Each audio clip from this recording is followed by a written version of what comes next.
18,000 টাকা ন্যূনতম মজুরি বাস্তবায়নের দাবিতে ফের কর্মবিরতি এবং বিক্ষোভ করছেন সাভার চামড়া নগরীর শ্রমিকেরা।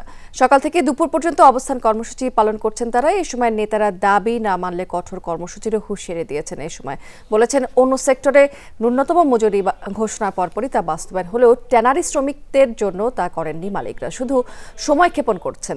তাই বাধ্য হয়ে আন্দোলনে নেমেছেন শ্রমিকেরা।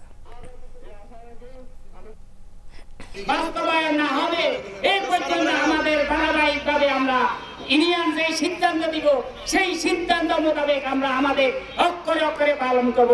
এখন আমাদের দেওয়ালে পিঠ থেকে গেছে, আমরা আইনগতভাবে আমরা নিম্নস্তরের মজুরি বাস্তবায়ন করে ছাড়বো ইনশাআল্লাহ।